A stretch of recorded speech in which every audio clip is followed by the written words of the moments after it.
Welcome to a new video, guys. You know what's up. I'm locked up in a hotel room in Bangkok, but only up until tomorrow, so I can finally leave. But before I leave, I wanted to make kind of a little tutorial or a talk through, let's say, which I discussed before with my channel members. And it's obviously, you saw the title, you saw the thumbnail, it's obviously about your hands. And we all know that there's this discussion between how do you grab your boom, right? But then also a couple of people have asked me, what do you do with your hands when you switch the side of the boom in a tack or a jibe? Do you grab from above or do you grab from underneath? So I was actually intrigued by this question because I couldn't answer it right away. I had to look in videos to see how I do it. And so I'm really curious how you guys do it. And I want to explain to you what's maybe the best way to do it for you, but it might be different for every one of you. So I hope you can take something away from this video. But before we get into that, guys, full transparency, I wanted to touch on one topic. Those of you who already follow me on Instagram, by the way, if you don't, make sure to do it. The link is down in the video description. Those who follow me on Instagram know already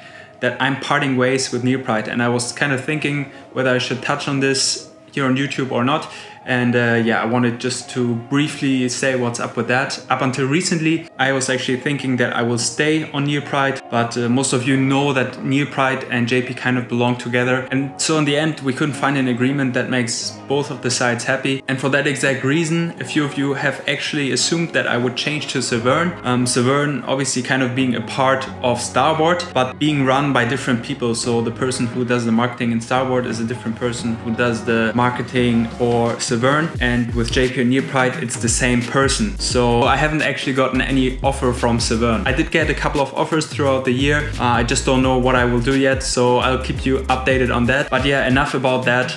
Let's get into the technical stuff, into the windsurfing stuff. And make sure to leave me in the comments which way around you grab the boom. I'm now gonna go through some footage with you that I have left from last summer. And there are two different scenarios that I want to compare. Actually, it might be three scenarios. One of them is a jibe and one of them is the tack. And let's just compare how I do the hand change in the tack. Right here you can see I'm grabbing from above, and now let's compare it to the jibe,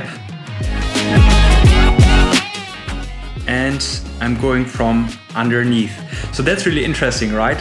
Why do I do it different ways for the two different maneuvers?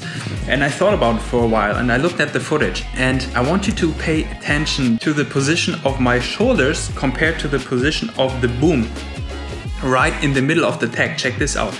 So my shoulders are actually on the same height or even a tad higher than the boom is. And what that does is it makes it actually easier to grab from above. And we're looking for an easy, quick way to change our hands, as we want to keep the moment we don't have any power in the sail as short as possible. And obviously the moment we change our hands is a moment where we don't have any power in the sail. So just automatically I did the right thing by grabbing it from above, because in the tack it's what makes ergonomically more sense, as you can see here. The reason why my shoulders are so high is because I'm quite close to the mast and I'm quite upright, and I even jump a little bit. So when I switch the foot stance, I'm quite upright, as you can see here.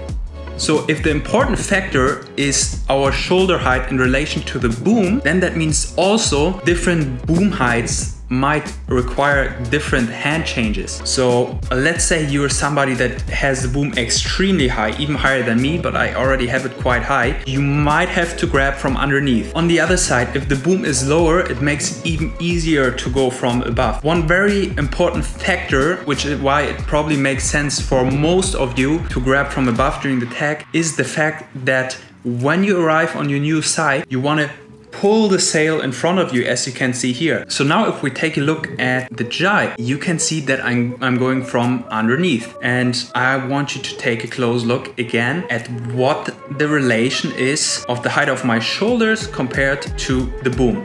And you can see that my shoulders are much lower compared to in the tack. And obviously in the jibe, we're more down in our knees, we're more connected to the gear, so we're closer to the board, and we do that in order to have more control, right? So in this case, it makes more sense to grab from underneath. This is one of the reasons. The other reason is, and this is also a very controversial topic, I know that, is that I grab the boom on the new side from underneath. And I'm also really curious, let me know in the comments please, which way you grab the front of the boom. Do you grab like this or do you grab like that? So as I grab the boom from underneath on the new side, as you can see here, it ergonomically makes most sense for me to do that. Imagine I want to grab from underneath, but I go above the arm. So I would barely get my hands on my fingers around the boom.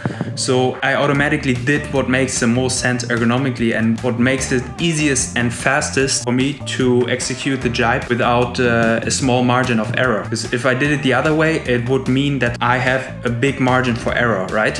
If we take a look at the foil jibe, it's pretty much the same thing. So the boom is quite high and it's just easier and makes more sense to grab from underneath. Now you would rightfully so probably ask me, Nico, why do you grab the front of the boom from underneath? And in the end, that's also just a question of what feels more right to you and what you feel more comfortable with, what you feel like you can control the sail better with. For me, that oftentimes means grabbing from underneath, but that might change whether I'm on an upwind course or on a downwind course, whether I'm overpowered or underpowered. So it really just depends on what you feel most comfortable with and what you can control your gear best with. So to sum it up, if you grab the new side of the boom with the front hand from above, it might actually make sense for you to go from above. But I'm assuming that for the most of you, if you don't have your boom super low, it makes most sense to grab from underneath. If however you grab the new side of the boom with the hand upside down like so, and you change your hands from above, I don't want to know what your hands look like, because that's impossible. Like that would be really awkward. To sum it up guys, I think if you tag, for most of you it will probably make sense to go from above, and for the jibe will probably make sense for most of you to grab from underneath. I hope that was interesting for you guys. If you learned something new here, make sure to leave a like under the video. That really helps me out. And if you're new here, you should definitely subscribe to not miss anything, because from tomorrow on, I'm gonna get out of this hotel room and I'm gonna explore Thailand for windsurfing. So make sure to stick around, make sure to subscribe, and I'm looking forward to see you in the next video. Bye!